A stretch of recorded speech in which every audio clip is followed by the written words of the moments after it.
TK Sports Zone, brought to you by Baylor Scott & White, Texas Spine and Joint Hospital. This Tatum Eagles basketball team has had a dominant run to the Alamo Dome, but they wanted to get the program's first state championship. They'd have to get through the Columbus Cardinals. For the fifth time under head coach Brett Carr, the Tatum Eagles play for a state title, this time facing off against the Columbus Cardinals in the 3A D1 state championship. Tatum showcasing that relentless defense right off the bat. Jacory Bradley steals it, takes it in the right-handed layup, putting the Eagles ahead early. Later on, it's Tatum's Luke Sigler.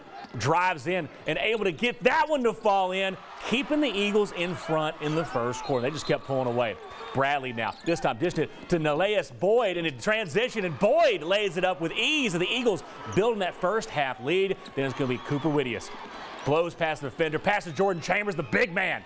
Goes up strong, the and one layup. The Eagles could taste it late in this one, and for the first time in program history, Tatum basketball wins a state championship, rolling to an 84-49 victory over Columbus to capture the 3A D1 state championship.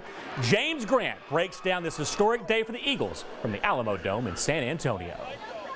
They say hard work beats talent when talent doesn't work hard. This season's Tatum Eagles basketball squad was not only talented, but played their tails off from start to finish and are now state champions for the first time in program history. Tatum took on Columbus in the 3A D1 state title game, and after things were tight through the first couple minutes, the Eagles poured it on. Behind a 1-2 offensive punch of seniors Jacory Bradley and Luke Sigler and relentless effort on defense, Tatum won the state championship the way they've won most of their 32 victories this season, by a large margin, beating the Cardinals 84-49. Tatum head coach Brett Carr, who led the Eagles to their 5th overall state championship game, went back to a previous playoff game when he knew his players had what it took to make history. When we played Liberty Idaho, and I hate to play somebody and not lay eyes on them,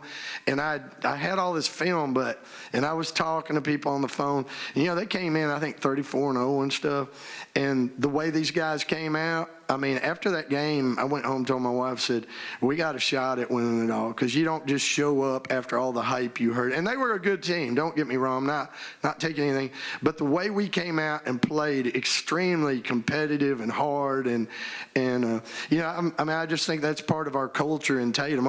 We've had that for 21 years. Tatum's warm-ups say, I believe on them. The way the Eagles played throughout this season, they turned a lot of people into believers, and now they're headed home state champions. Reporting from the Alamo Dome, I'm James Grant.